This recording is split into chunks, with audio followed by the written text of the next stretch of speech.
Te damos gracias, mi Padre precioso, por este tiempo en tu presencia, este tiempo de intimidad, de regocijo y de poder presentarnos delante de ti como aquellos hijos muy amados, Señor. Gracias por tener tus brazos abiertos para nosotros. Gracias por traernos aquí a casa, a tu corazón. Porque a pesar de que este es un lugar físico, también hay una iglesia que no es edificada por manos de hombres, Señor, una iglesia espiritual. Son piedras vivas las que la edifican, y cada uno de los que están aquí son esas piedras, Señor, con quien tú estás edificando tu iglesia. Bendigo la vida de cada persona, cada una de esas piedras que tú has escogido para hacer ese edificio, mi Señor, donde tu nombre sea glorificado, donde tu nombre sea exaltado.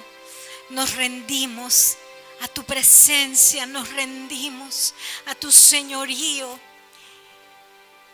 Te decimos, mi Dios, no lo que nosotros queremos escuchar, sino lo que tú quieres hablar. Señor, no mis caminos, sino tus caminos. Te decimos, mi Dios, abre las puertas de los cielos. Abre las puertas de los cielos. Abre esas ventanas de los cielos sobre esta casa y reposa sobre nosotros. Espíritu Santo de Dios, así como te movías sobre la faz de las aguas, muévete, Señor, sobre cada uno de nosotros. Esperamos por ti. Queremos escuchar, es tu voz, es el poder de tu palabra, mi Dios. No queremos voz de hombre, no queremos vana sabiduría. Queremos tu voz, Señor, en nuestros oídos, en nuestros corazones. Esa voz que transforma todo lo que soy. Gracias, mi Rey, porque estás aquí para hablar a tu pueblo. Te reconocemos en este lugar y te damos la bienvenida, Espíritu Santo. Oh, muévete aquí como tú quieras, mi Rey. Precioso eres tú. Precioso Espíritu de Dios. Muévete como tú quieras, mi Señor. Aleluya. Aleluya, te adoramos, mi Rey precioso. Amén, hermanos, sean bienvenidos todos a la casa del Señor. Hoy es un día muy especial porque el Señor ha traído una palabra muy especial. Y yo sé que todos la van a recibir y va a traer convicción al corazón de ustedes lo que van a escuchar este día. La última vez que prediqué, hermanos, le puse como título El paradigma del castigo. Esta es la parte 2 de ese mensaje. Como yo sé que no todos estuvieron, voy a hacer un breve resumen de lo que hablamos, los puntos más importantes para que puedan entender lo que vamos a hablar el día de hoy. Esta revelación, hermanos, es una revelación para esta iglesia, por la visión que el Señor nos da. Porque la visión de la iglesia es, una parte de la visión es restaurar y otra parte es liberar al pueblo de Dios. Y esta palabra es una palabra de restauración y de libertad. Es mi deseo y mi anhelo que cada uno de ustedes pueda ser restaurado y sea libre este día, que el Espíritu Santo se mueva. Sin embargo, no depende de mí, sino de lo que el Espíritu Santo quiere hacer y cómo se quiera mover esta noche.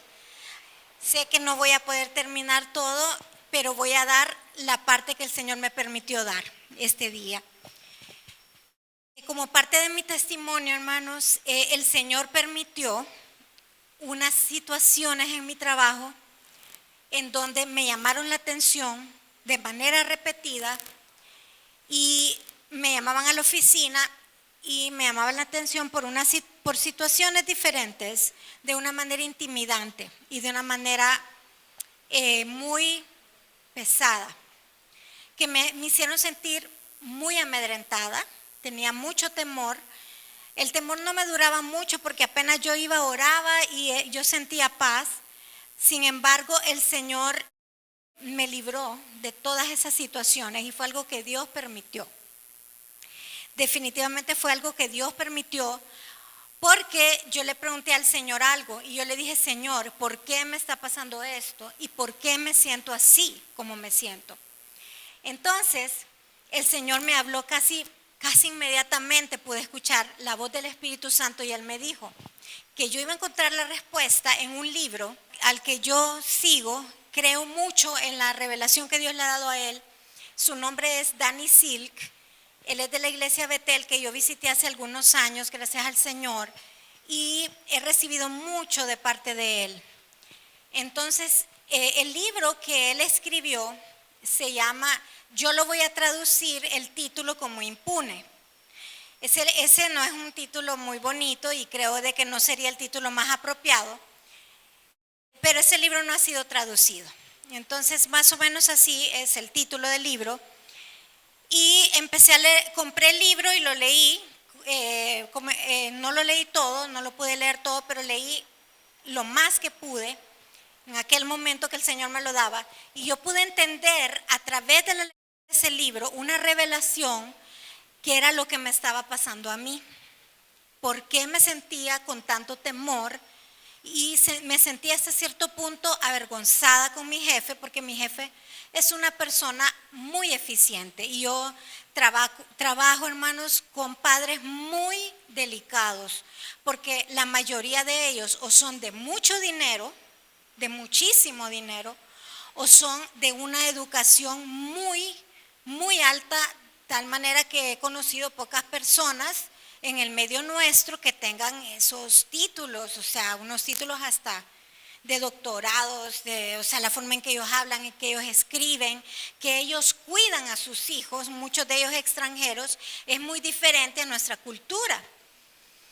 Y como sea, aunque nosotros somos personas que hemos sido educadas y todo, siempre hay una diferencia grande de cultura. Y uno de los motivos, hermanos, por los cuales yo quería trabajar en esta escuela era porque yo quería crecer. Yo quería como obligarme a mí misma a subir de nivel en cuanto a mi cátedra. O sea, yo sabía que ahí yo iba a superar un montón de debilidades y que iba a tener un montón de recursos. Entonces yo sentía ese gozo de estar en esa escuela porque para mí era un reto, significaba un crecimiento, una superación personal. Sin embargo, todo esto que me había pasado me hizo como sentir como que estaba arrepentida de estar en ese lugar. Y yo me equivoqué, o sea, en ese momento yo estaba equivocada. Y fue ahí donde yo conocí el paradigma del castigo. El paradigma del castigo está fundamentado en una idea, en una creencia que está arraigada en nosotros desde que somos niños, desde la manera en que nuestros padres nos castigaban. Y este paradigma nos hace creer que cuando una persona, no solo un niño, sino cualquier persona, comete un error y falla, es necesario castigarla. Porque si no castigamos a esa persona va a seguir comportándose de esa manera. Y esa persona va a poder incluso escalar en su comportamiento.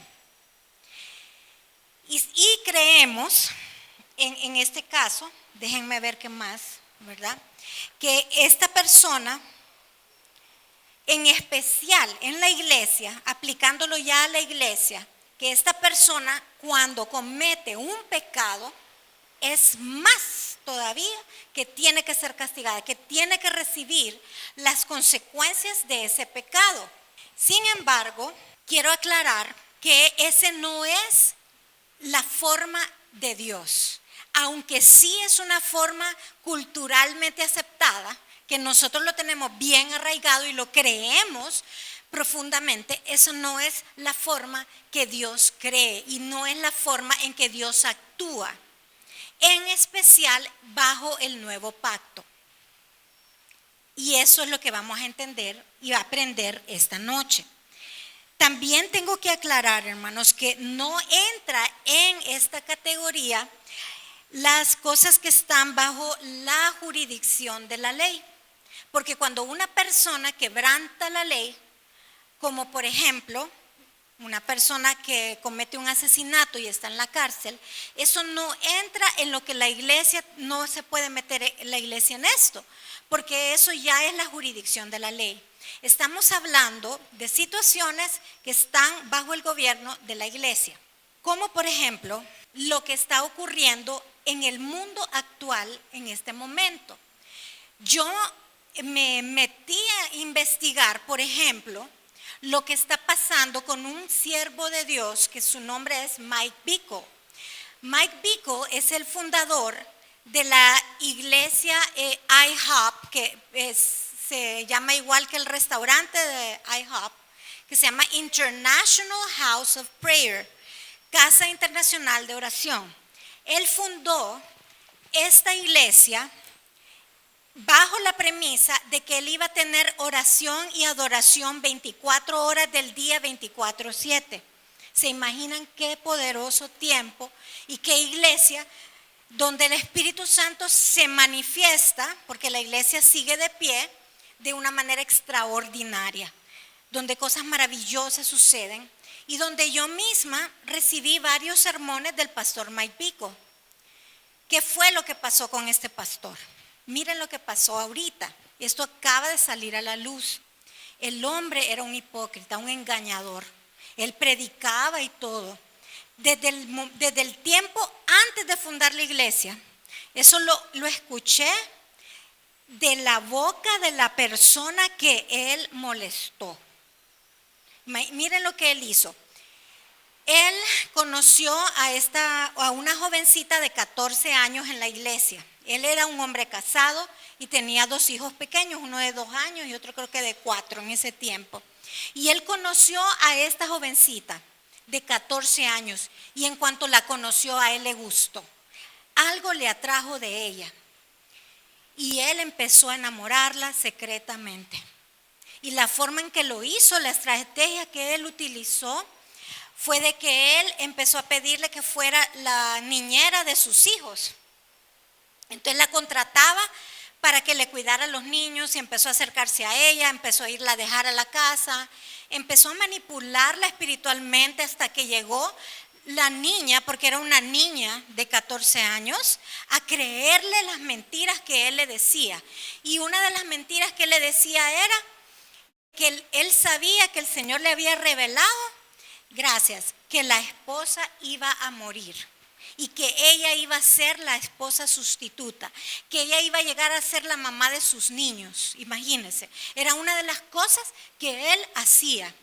Para mí esto fue muy impresionante, hermanos, porque yo era no era seguidora de él mucho, pero sí lo admiraba y admiraba la iglesia, lo que él había logrado como líder. Entonces, simultáneamente, al él estar enamorando a esta muchachita y la niña cayó, pero no cayó en pecado de adulterio con él, gracias a Dios, él no llegó a eso, pero sí llegó a ver como besos y cosas así. Y la niña en su interior, ella estaba muy confundida porque ella no entendía, ella era una persona que venía de una familia, de un hogar muy cristiano, donde habían principios morales muy elevados y no entendía por qué razón esto estaba pasando, pero él le lavó el cerebro sutilmente para hacerle creer que no era nada malo y que era algo como que Dios la había escogido a ella para ser la esposa de él. Simultáneamente que esto estaba pasando, él estaba enamorando a otra. O sea, él tenía a su esposa, estaba enamorando a una niña de 14 años y estaba enamorando a una de 19. Y uno cuando ve esos casos, uno se siente tocado y uno se siente indignado, uno se siente molesto, porque es tanta hipocresía, dice uno. Ahorita están sacando, hermanos, y yo traté de investigar lo más posible y en ningún momento pude determinar que esto fuera real, porque también hay, como les decía en el de miembros, en el chat de miembros, hay un grupo de personas que se les denomina haters, que son personas que odian, no sé cuál es el término en español, de haters. Ellos son personas que odian a los cristianos, a los siervos de Dios, y ellos inventan calumnias y las hacen creer como verdad. Ahorita han sacado una bomba que el pastor T.D. Jakes es homosexual, porque él aparece en una fiesta de un hombre, un mentado Didi, que él lo invitó a esas fiestas son fiestas homosexuales, o sea, hacen cosas feas en esas fiestas, y él aparece en una de las fotos.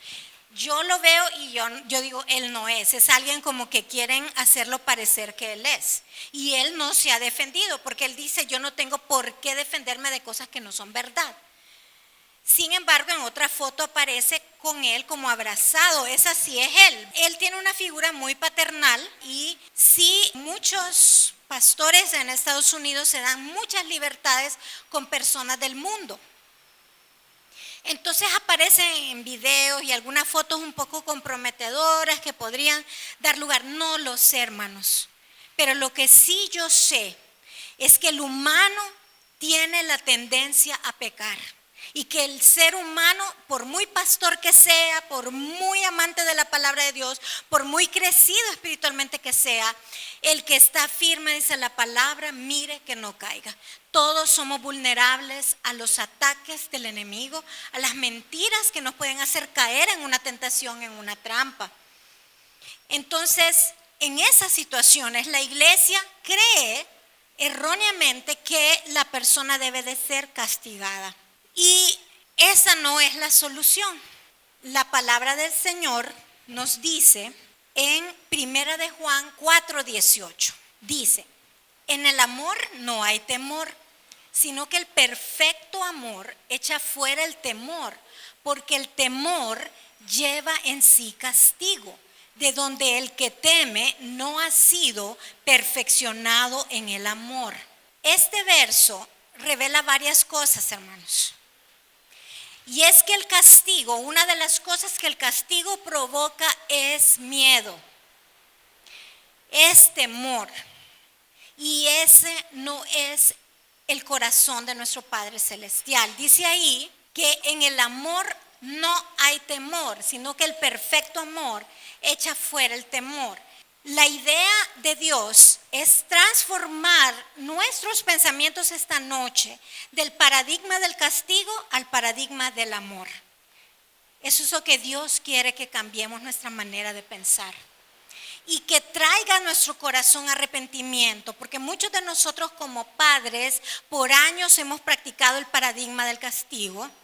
Y vamos a aprender esta noche que hemos hecho mucho daño a nuestros hijos, pero no solo a nuestros hijos, sino que dentro de la iglesia hay muchas personas que han cometido pecados y se ha seguido el paradigma del castigo y estas personas no han sido restauradas como el Señor quiere. Cuando una persona es castigada, ¿cuál es el problema?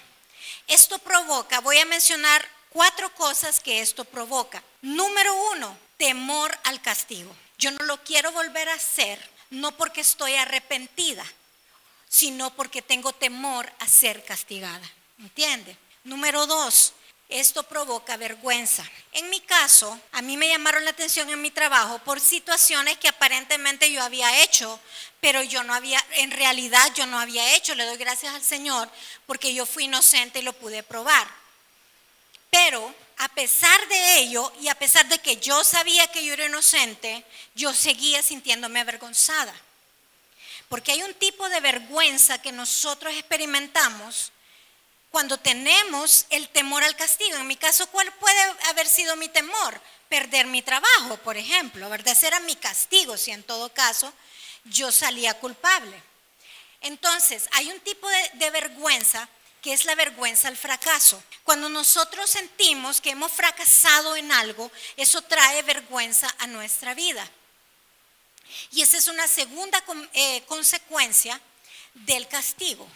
En especial cuando hemos sido castigados de una manera, regañados, castigados de una manera equivocada, como por ejemplo en humillación, cuando se le llama la atención a una persona delante de otras personas, a un niño delante de otros niños, a un adolescente peor, enfrente de otros adolescentes, y eso provoca vergüenza. Todo tipo de castigo que provoque vergüenza es una consecuencia del paradigma del castigo. Dice la palabra del Señor que el Señor Jesús llevó nuestra vergüenza. No es vergonzoso estar en una cruz semidesnudo enfrente de todas las personas, habiendo sido azotado. Él llevó nuestra vergüenza, Él llevó nuestra desnudez para que nosotros no tuviéramos que cargar con el peso de la vergüenza. Es por eso que el Señor esta noche quiere hacernos libres de años de cargar con vergüenza, hermanos. Amén. Número 3, ¿qué pasa cuando una persona es castigada? Siente culpa. Y número 4, y creo que es la más importante, en lugar de provocar que volvamos al Señor, nos aleja de la relación que tenemos con Dios. Y no tenemos la libertad, no solo en la relación con Dios, sino que también puede ser la relación con la persona que nos está castigando. Nos aleja de las personas que amamos y no nos hace sentir amados. Ese es el problema del castigo. No nos hace sentir amados. El amor es la necesidad más íntima y más profunda que Dios ha puesto en nuestro corazón. Y cuando esa parte de nuestra vida no está siendo satisfecha, nuestra alma está quebrantada y necesita ser restaurada, hermanos. Es la verdad. Entonces, algo que pasa con el castigo es que no nos garantiza que la persona esté arrepentida de lo que hizo. Y ese es el mayor problema. Porque el propósito de Dios cuando nosotros cerramos, cuando nosotros pecamos, cuando fallamos, es que nos arrepintamos y seamos restaurados. Pero cuando alguien viene y trae castigo a nuestra vida, pueden haber dos reacciones nuestras. Dependiendo de su personalidad, unas personas reaccionan molestas y rebeldes. Y otras personas reaccionan de manera sumisa y se someten solamente por temor al castigo. Pero en ninguna de las dos casos, de las dos reacciones, hay arrepentimiento. Hablamos en el mensaje pasado lo que significaba arrepentimiento. Viene del griego metanoeo, que significa pensar de manera diferente. Es una decisión que tomamos cuando el Espíritu Santo toca nuestra voluntad para cambiar nuestra manera de vivir. No es una emoción, hermanos. El arrepentirse no es una emoción. Es una decisión, una convicción que tomamos, que a raíz de que el Espíritu Santo ha tratado con nosotros o ha dado una palabra, trae una convicción tan grande que viene la segunda parte de la palabra arrepentimiento en hebreo. Significa dar la vuelta 180 grados. Es un cambio de dirección, un cambio de actitud, un cambio de corazón. Y es la obra del poderoso Espíritu Santo en nuestra vida, hermanos. Solamente el Espíritu de Dios nos puede convencer de que estamos equivocados y tenemos que cambiar y ser transformados.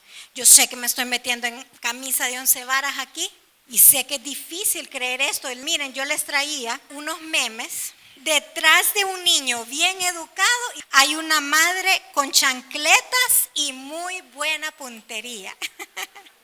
Lo han escuchado, ¿verdad? La otra. Cuenta la leyenda que gracias a este artefacto, muchos de ustedes no son vagos, ni delincuentes, ni maleducados, ni malas personas. Ese es el paradigma del castigo. Convencerme a mí, convencerlos a ustedes, que es una forma errada de pensar, no va a ser fácil. Pero sé y tengo la convicción que sí, el Espíritu Santo nos va a convencer, porque nos escogió para ser una iglesia de restauración. Y solo las personas que comprenden el paradigma del amor van a poder restaurar a otros como Dios quiere que restauremos. Porque en el caso de este pastor Mike Vico que yo les comentaba, es muy difícil que la iglesia desee restaurarlo. Creo que no lo quieren ni ver. No sé la esposa qué actitud ha tomado, pero ha de ser horrible saber que su esposo la engañó por años, haciéndole creer a estas niñas que ella iba a morir. no ha de ser fácil. Pero sí les puedo decir que nuestro Dios es tan bueno, tan amoroso, que está dispuesto a restaurar a ese pastor y a cualquier otro, hermanos, y a perdonar cualquier pecado, porque Él sabe el poder que tiene la sangre de Jesús para transformar una vida que ha pecado, hermanos. Y ese debe ser el corazón nuestro, la restauración.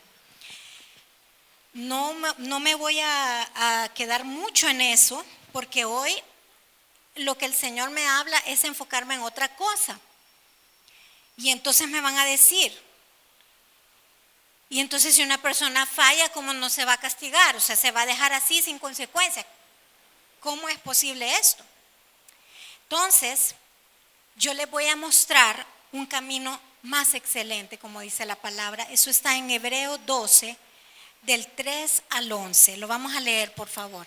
Considerad a aquel que sufrió tal contradicción de pecadores contra sí mismo, para que vuestro ánimo no se canse hasta desmayar. Porque aún no habéis resistido hasta la sangre combatiendo contra el pecado. Y habéis ya olvidado la exhortación que como hijos se os dirige diciendo: Hijo mío, no menospreciéis la disciplina del Señor, ni desmayes cuando eres reprendido por Él. Porque el Señor al que ama disciplina y azota a todo el que recibe por hijo. Si soportáis la disciplina, Dios os trata como a hijos. Porque ¿qué hijo es aquel a quien el Padre no disciplina?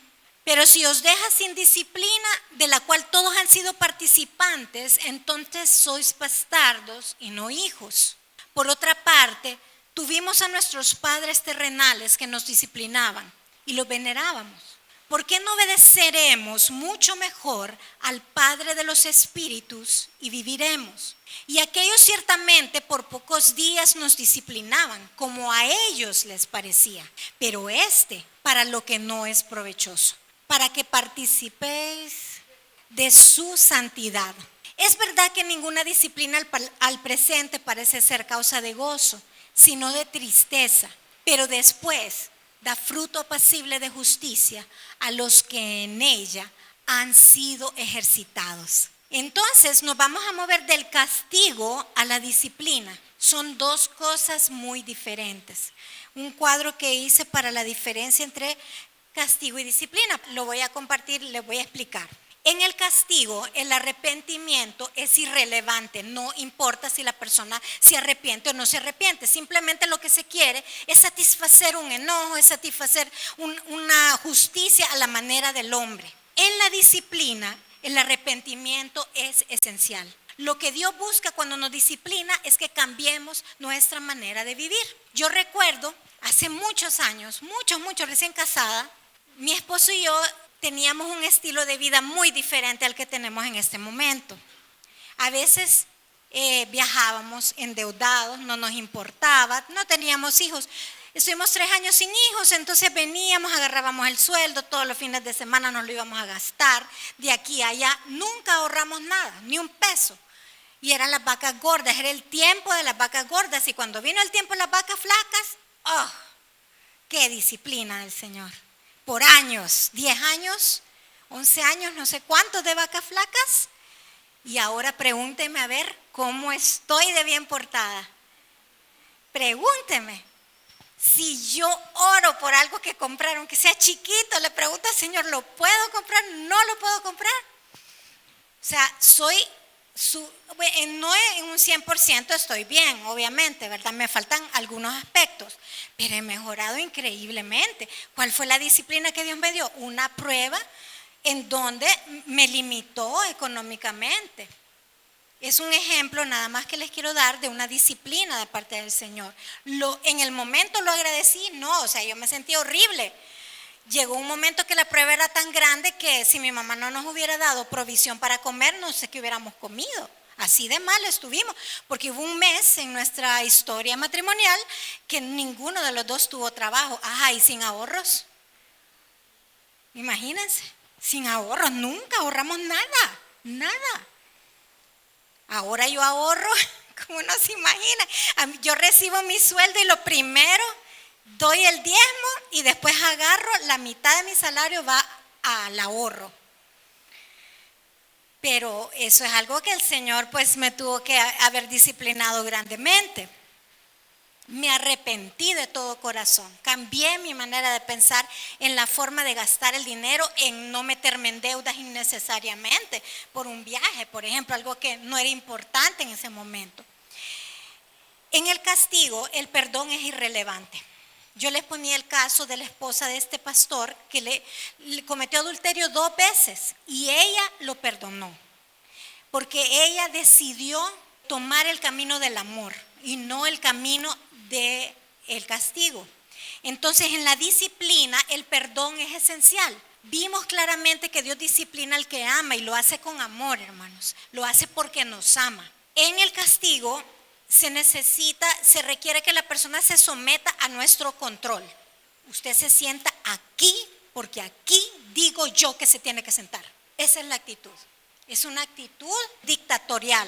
De ahí viene en la disciplina. No es así, no es obligar a la persona a hacer lo que nosotros queremos que haga, sino que se requiere una responsabilidad personal de la persona, que tenga un autocontrol y que por ella misma decida sentarse ahí, que sea una decisión muy personal. Esa debe ser la meta como padres, no controlar, sino que lograr que nuestros hijos tengan una convicción de por qué hacer las cosas. Qué difícil es criar hijos en este tiempo, hermanos. Muy difícil. Les voy a poner un ejemplo que mis hijos me comentaban. Es una creencia que está en los jóvenes. Mi cuerpo, mi decisión. Qué difícil. Qué difícil es que una muchachita en este momento llegue virgen al matrimonio. Mi cuerpo, mi decisión. Eso es lo que el enemigo les metió en la cabeza. Lo mismo para el aborto, lo mismo para la homosexualidad y tantas otras ideas que el enemigo ha metido. Por eso le digo, qué difícil, porque nosotros tenemos que ser esos padres que disciplinan, que viene de discipular, de enseñarle a nuestros hijos hijos espirituales también, ¿verdad? ¿Cómo tener esa convicción? Fíjense que el Señor habló conmigo seriamente porque yo había iniciado un discipulado en la iglesia y no se había podido continuar. Y yo le pregunté por qué, porque no era porque yo no quería, sino porque las puertas se cerraron en el lugar donde lo estábamos teniendo. Y el Señor me puso en mi corazón una convicción y me dijo que Él necesita que la iglesia sea discipulada, porque Él necesita que la iglesia viva bajo la convicción de la palabra y que no es suficiente en la semana y no es suficiente con una prédica, tiene que ser un estudio profundo para que usted pueda tener una convicción. Entonces yo le comenté a mi mami y ella estaba de acuerdo, ¿verdad? Y yo estaba dispuesta a comenzar una vez por semana un estudio bíblico que no fuera limitado, que el que no había comenzado el primer libro no podía entrar, o sea, algo diferente. Y he estado bien triste porque sé que es de parte de Dios, pero no puede ser a través de mi persona, por lo menos en este momento. Porque me acabo de enterar hace una semana que para yo poderme graduar de la universidad y continuar trabajando como maestra donde estoy trabajando, tengo que hacer una práctica profesional en una escuela pública. Y como yo trabajo, tiene que ser a la hora de la salida de mi trabajo. Imagínense qué duro, de 4 a 9 todos los días durante 3 meses. Y entonces, o sea, de yo poderle aceptar el reto al Señor, tiene que ser después de septiembre, porque esto dura hasta el 21 de agosto.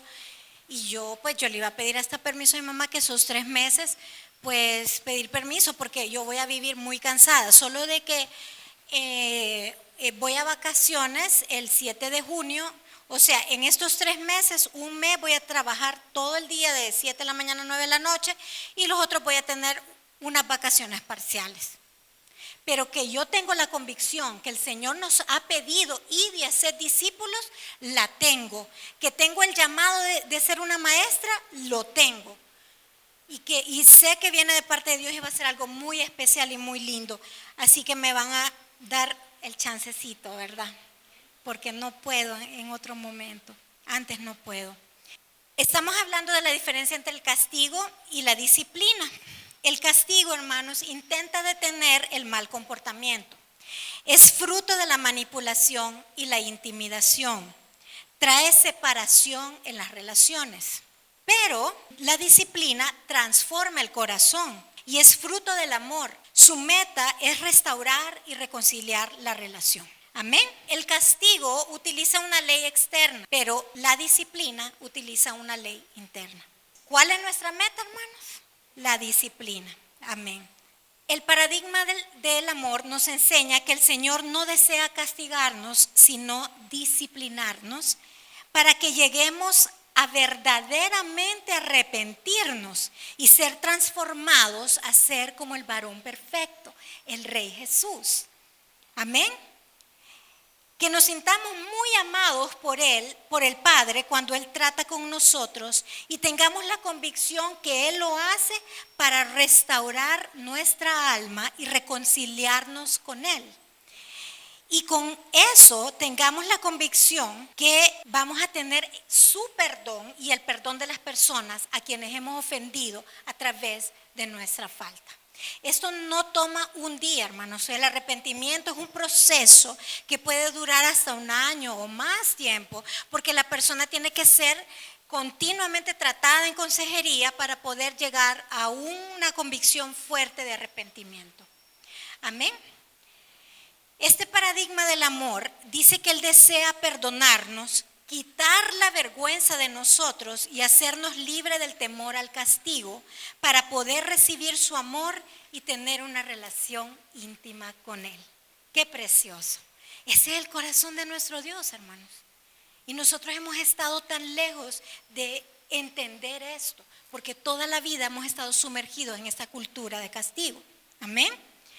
Entonces es muy importante que reconozcamos cuando nosotros estamos castigando y cuando nosotros estamos disciplinando. Amén. Quiero que nos vayamos a los orígenes y meditemos en dónde comenzó todo este embrollo. Y esto fue en el libro de Génesis, capítulo 3, verso 1. La revelación que hay en el capítulo 3 de Génesis es profunda y le pido al Señor que sea Él el que nos la revele, porque realmente hay mucho aquí de lo cual yo todavía no tengo ni la mitad de lo que podría hablar de esto.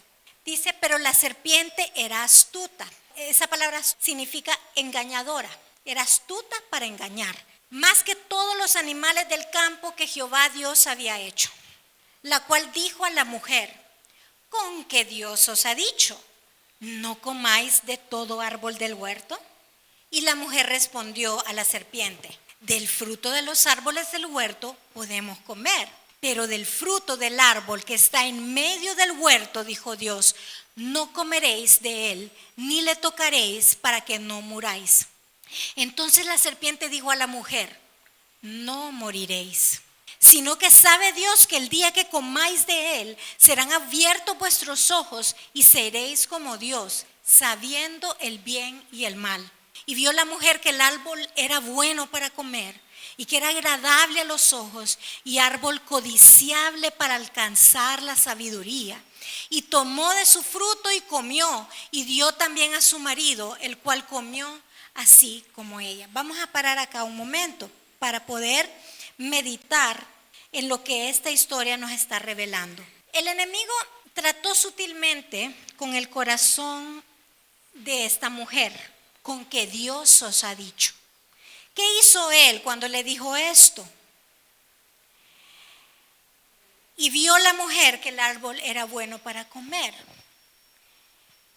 El enemigo sutilmente puso una duda en ella. Una duda. Le hizo creer que Dios había mentido, que no iba a morir, a pesar de que Dios había dicho que sí iba a morir. Entonces Dios es mentiroso. Porque ellos comieron y no murieron inmediatamente, ¿verdad? Pero es que Dios a veces habla espiritualmente, no habla físicamente, nada más, ¿verdad? Porque la muerte más fuerte que ellos iban a experimentar después de esto era una muerte espiritual, una muerte que nos separa de Dios debido al pecado. Y aquella mujer vio que el árbol era deleitoso. ¿Y por qué no nos pasa lo mismo a nosotros? ¿Qué es aquello que nos llama la atención, que nos trae deleite? Para un adolescente puede ser el sexo. Un ejemplo fácil que les puedo poner y que no pudo vencer esa situación. Mi cuerpo, mi decisión. El enemigo mete ese pensamiento, mi cuerpo, mi decisión, y entonces fácilmente cae ese joven en una situación de fornicación, ¿verdad? Entonces es algo que nos provoca deleite. Y esto es la raíz del pecado. El hombre definiendo lo que es bueno y lo que es malo, y no Dios el que define lo que es bueno y lo que es malo. Yo defino, no es malo fornicar, porque es mi cuerpo. Yo defino, no es malo cometer adulterio, es mi cuerpo, etcétera. Y ahí podemos aplicarlo a tantos ámbitos, hermanos. Entonces, estos son argumentos que el enemigo sutilmente ha puesto en nuestra mente para lograr controlar nuestro comportamiento. Porque dice Proverbios 23:7, creo que lo sabemos de memoria, si lo leemos ahí, porque cuál es su pensamiento en su corazón, tal es él. Come y bebe, te dirá, mas su corazón no está contigo. Nuestro corazón va a seguir eso que nosotros estamos terapiados a creer. Está en nuestra mente, cae en nuestro corazón, actuamos conforme a eso y no nos importa si a Dios le parece bueno o le parece malo, porque yo lo voy a hacer de todas maneras, porque yo estoy definiendo quién es Dios para mí. Llegar a ese punto donde el enemigo te ha terapiado tanto la mente y te la ha llevado a un nivel a donde no te importa lo que Dios piense, lo voy a hacer de todas maneras, porque prefiero creerle al enemigo, porque prefiero deleitarme a mí, a mi cuerpo. Entonces, una de las cosas que él hizo es dudar de la bondad de Dios, porque le dice, Dios sabe que el día que comáis de él serán abiertos vuestros ojos. Y es que Dios no quiere cosas buenas para nosotros. Pruébalo. Dios no quiere algo bueno para ti. Tengo escrito una partecita de un libro muy, muy poderoso de un hombre de Dios. El libro se llama El Profeta Pródigo, de Timothy Keller. Dice, el pecado siempre comienza con asesinar el carácter de Dios. Eso fue lo que la serpiente logró. Nosotros creemos que Dios ha puesto en este mundo cosas deleitosas, porque fue Dios el que puso ese árbol en medio del huerto, amén. Pero ha determinado que Él no nos dará eso que nos provoca deleite, porque Él quiere que le obedezcamos. Entonces nos está haciendo sufrir. Esa es una mentira de la serpiente. La tentación original de Satanás a Adán y Eva era con el propósito de hacerlos caer, de traer la caída. La serpiente le dijo a la raza humana que desobedeciendo a Dios era la única manera de provocar en sus vidas una felicidad plena.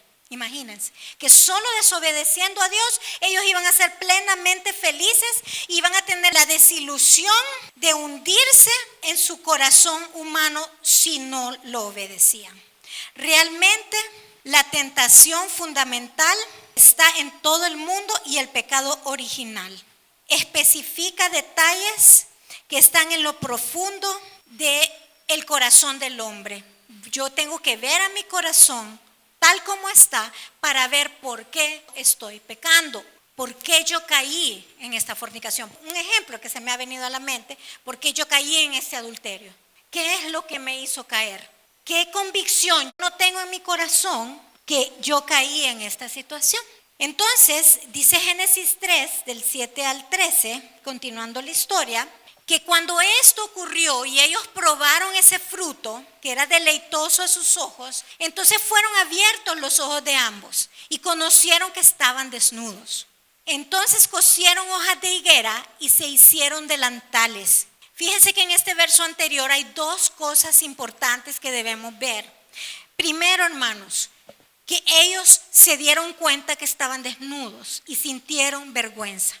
Porque el producto del pecado, una de las cosas que hemos hablado es que produce vergüenza. Por eso es que ellos se taparon. Y lo segundo que es importante recalcar en este verso es que ellos cosieron hojas de higuera.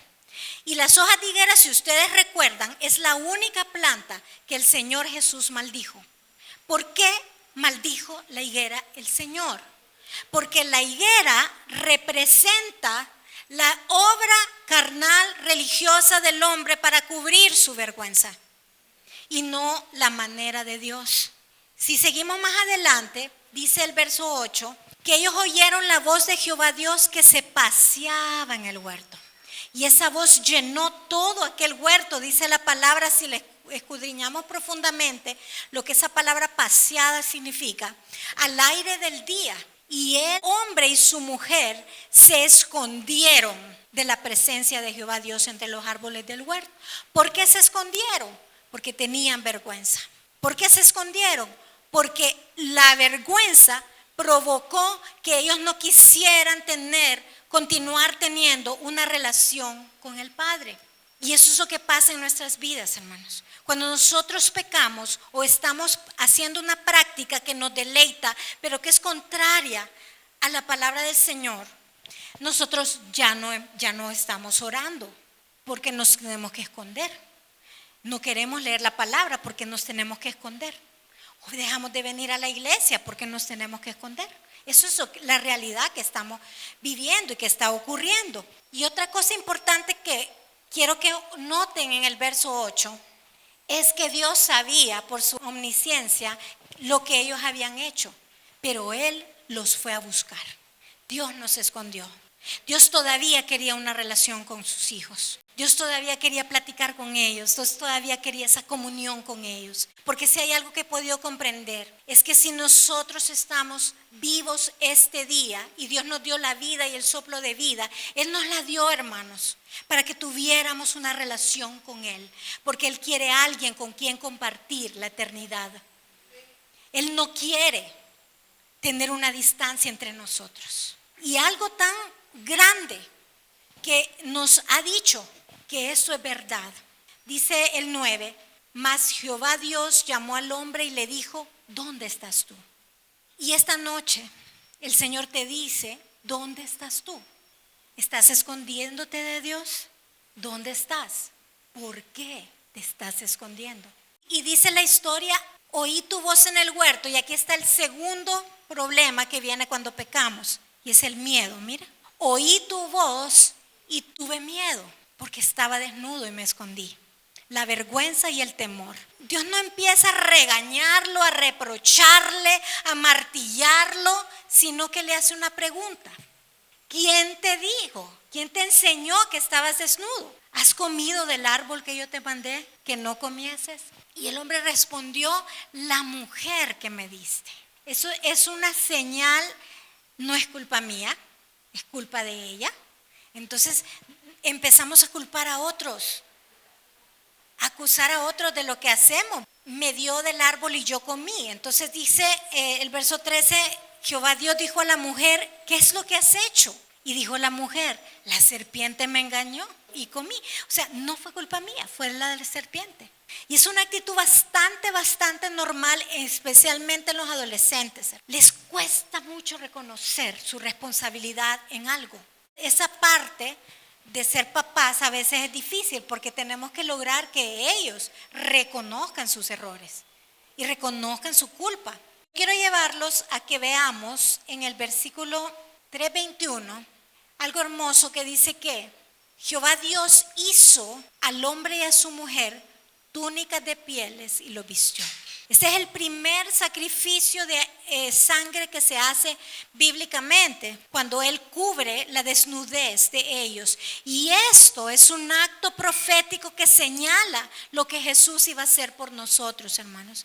Y Dios quiere que usted entienda de aquí, que usted ya no tiene que seguir cubriendo su desnudez y su vergüenza con métodos religiosos humanos, tratando de esconderse de Dios. Algunos se esconden en las redes sociales. Ese es lo más actual que puedo decirles. Metidos ahí todo el día, en lugar de estar metidos en la palabra de Dios. Algunos se esconden en las series, en la televisión, en el trabajo. Podemos hablar de tantas cosas donde podemos escondernos detrás de esas hojas de higuera, nuestra vergüenza, porque no queremos ir y reconocer nuestro pecado. No queremos arrepentirnos, queremos seguir. Pero dice la palabra del Señor que hay provisión para tu vida y que si tú vas a Él así como estás, Él va a reparar la falta. Él va a provocar restauración. Cantares 1:6 revela algo muy profundo en relación a esto. Dice, no reparéis en que soy morena porque el sol me miró. No sé si ustedes son una de esas personas que han trabajado debajo del sol o han conocido a alguien que por años ha trabajado debajo del sol. ¿Han visto cómo se les pone la piel? Aunque sean personas blancas, se ven personas morenas. Esto representa algo muy profundo, mucho más de lo que yo puedo expresar. Escuché la historia de esta mujer que siendo una niña de 6 años, su mamá la llevaba cada vez que era requerida a venderla a una red de prostitución infantil. Si les digo el país que era, se sorprenderían. Esto fue en el país de Bélgica. Uno de los más altos funcionarios del gobierno tenía una red de prostitución infantil. Y su madre, su propia madre, la llevaba a prostituirla en el centro de prostitución cada vez que era requerida. Siendo una niña de 6 años, hermanos. Uno cree que en esos países desarrollados no pasan cosas así, pero pasan. Una muchacha muy linda, una mujer ahora contando su historia. Estando en ese centro, ella conoció a otra niña que se hicieron muy buenas amigas. A su mamá le daban una gran cantidad de dinero por llevarla cada vez que la llevaba y por eso lo hacía, por dinero. Y estando ahí, conoció a esta niña y se hicieron amigas de toda la vida. Pasaron un montón de situaciones, muchas veces ella encontró hombres que la golpeaban, que eran violentos, que le quitaron toda su inocencia, todo su amor, ¿me entiende? El amor que ella necesitaba. ¿Se imaginan el sentido de temor que esta niña tenía, de no sentirse protegida por su madre, por su padre, y ser vendida? Hasta que un hombre llegó a la vida de ella, ya ella fue creciendo y fue adolescente, ¿verdad? Y tuvo misericordia de ella y la sacó de esa red y la mandó a vivir a Estados Unidos. Y fue así como ella fue librada. Otra historia de que ellas se hicieron amigas y ellas mandaron a la cárcel a este hombre, o sea, presentaron evidencias porque habían videos y cosas así, y este hombre fue a la cárcel, preso, por 15 años nada más, imagínense, qué horror. Entonces esta palabra dice, no reparéis en que soy morena, porque el sol me miró. Y esto representa personas que han sido dañadas desde su niñez, que han sido llenadas de una ira ahí guardada por situaciones traumáticas que han vivido. Y la respuesta de Dios para esta mujer está en Cantares 1:15. Y el amado le dice, tú te ves morena, pero yo te veo hermosa. Tú eres hermosa. He aquí eres bella, amiga mía. Porque algo que pasa, hermanos, es nuestra autoestima, con tanto dolor. Nuestra autoestima. ¿Se imagina cómo será la autoestima de esa mujer si Dios no hubiera llegado a la vida de ella? El poder, esa persona sentirse horrible físicamente cuando no lo era. Y el poder que el Señor la cubra con su sangre, le quite su vergüenza y le pueda decir, eres hermosa. ¿Se imaginan qué poderoso y qué profundo y que nadie lo puede hacer? Yo les estoy poniendo un caso extremo. Yo no sé cuál es su historia, pero cada uno tiene una historia de dolor, una historia de vergüenza, una historia de pecado que quizás todavía está latente en su vida. Pero hoy el Señor nos hace un llamado y nos llama a reconciliarnos con su presencia. Porque Él nos está diciendo, yo te quiero en mi corazón. Yo te quiero en el lugar secreto. Yo quiero compartir mi vida contigo. Yo quiero contarte los planes maravillosos que tengo para ti. Porque, hermanos, una de las cosas más bellas que nos pasa cuando el Señor quita el temor, quita la vergüenza, quita la culpa, es que Él con su perfecto amor comienza a provocar que el plan original que Él tenía con tu vida, ese plan que desde antes que tú estuvieras en el vientre de la madre ya estaba escrito, como cuando le dijo a Jeremías, antes que tú nacieses, Jeremías, yo te vi y te puse por profeta, te di por profeta a las naciones. ¿Cuál es ese propósito que Dios quiere que tú cumplas para Él? Que Él quiere confiarte, naciones. Pero estamos perdiendo el tiempo en el paradigma del castigo cuando tenemos que vivir en el paradigma del amor, hermanos. Dios quiere restaurarnos. Dios quiere reconciliarnos con su corazón. Dios quiere provocar que tú seas alguien extraordinario en sus manos. Una vasija de honra en sus manos. Eso es lo que Dios quiere hacer de mi vida y quiere hacer de la tuya. Pero es necesario, hermanos, que rindamos todo eso que está en nuestra alma y que dejemos de creer las mentiras del enemigo para comenzar a entrar en ese lugar secreto.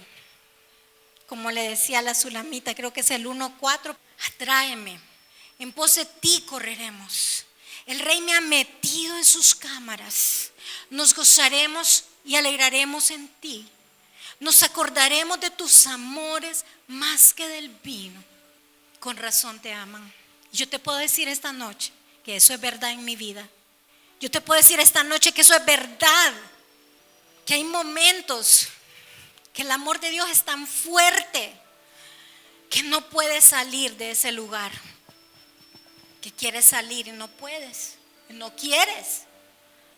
Porque todo este tiempo el Señor ha estado provocando ese llamado, esa disciplina, porque lo único que Él quiere que nosotros entendamos es que Jesús ya pagó el precio de tu vergüenza.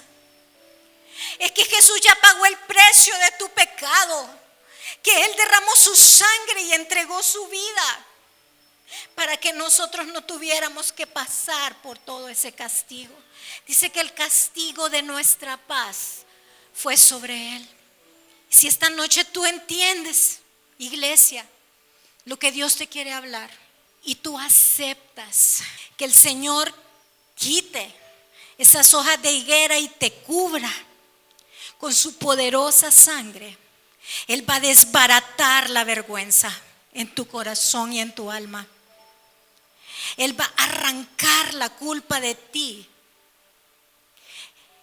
y su perfecto amor, como dice su palabra, no puedo usar otro término, va a echar fuera el temor que hay en tu corazón y vas a ser verdaderamente libre.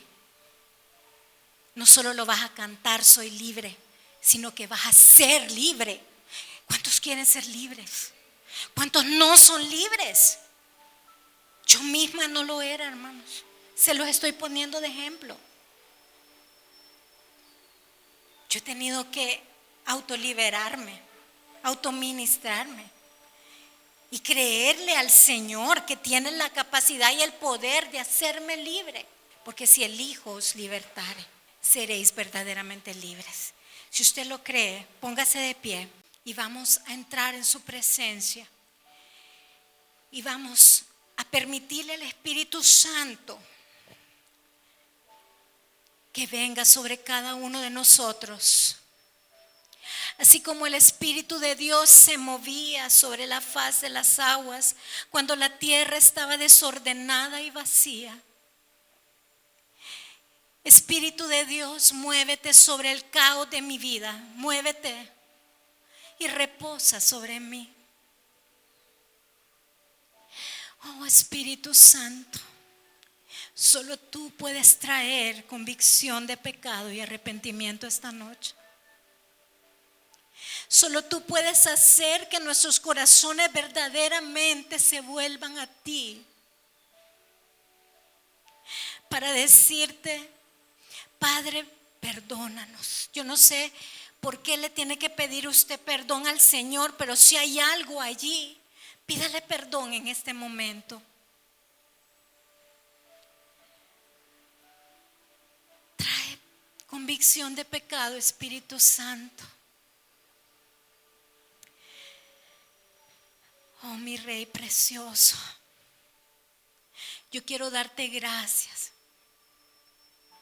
porque tú llevaste mi castigo para que yo fuera libre, porque tú pagaste el precio en esa cruz, porque tú fuiste el cordero que fue inmolado para que tu pueblo hoy fuera santificado, fuera liberado, fuera limpiado, fuera reconciliado contigo. Hoy honramos tu sacrificio, Rey Jesús. Oh Espíritu Santo, gracias. Trae en tu pueblo ese anhelo, ese deseo de correr hacia tu presencia. Atráenos a ti. Atráenos, Espíritu Santo. Yo oro, intercedo, porque este pueblo hoy puede entender que necesita un encuentro contigo. Porque tú nos amas, porque tú nos deseas, porque tú nos anhelas celosamente. Porque nadie ni nada puede satisfacer lo más íntimo y lo más secreto de nuestro corazón como tú. Porque tú nos creaste así, de esa manera, Señor.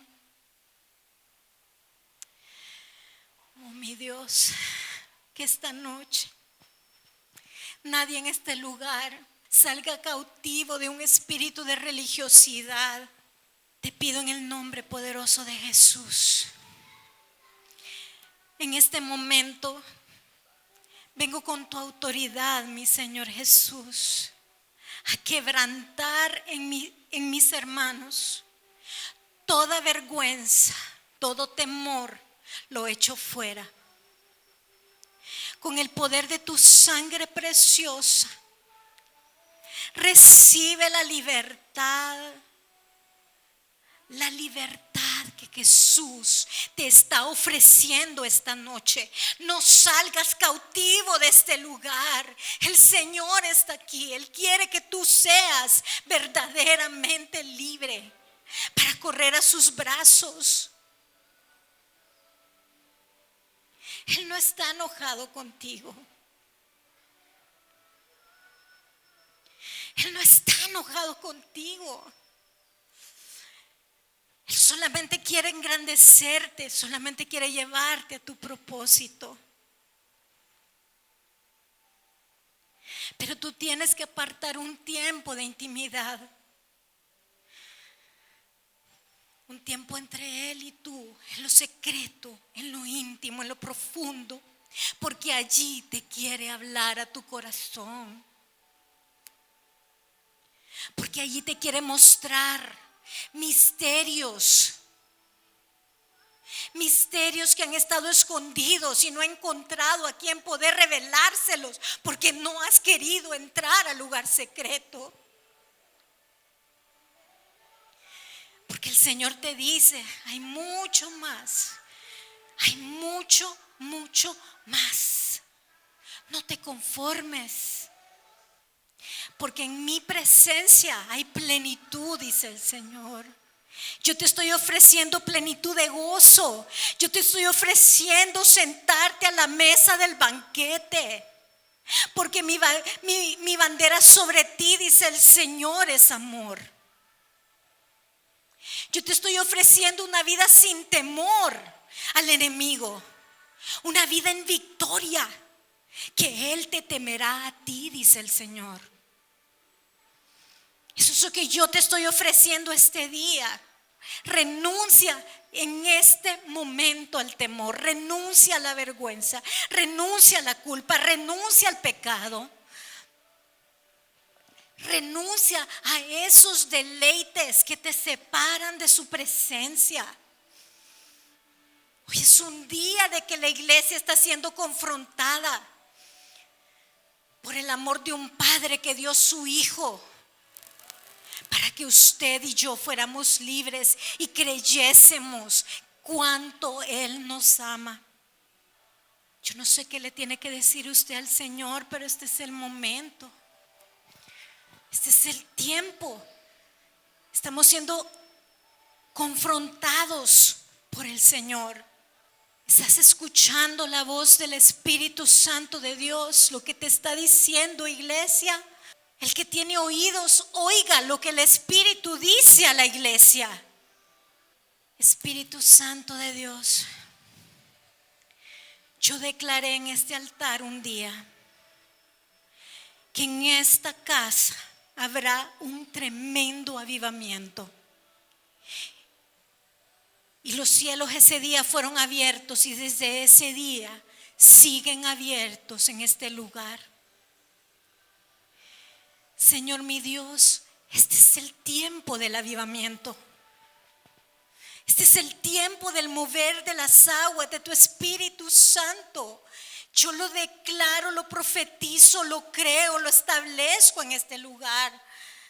No podemos seguir bajo un espíritu de religiosidad.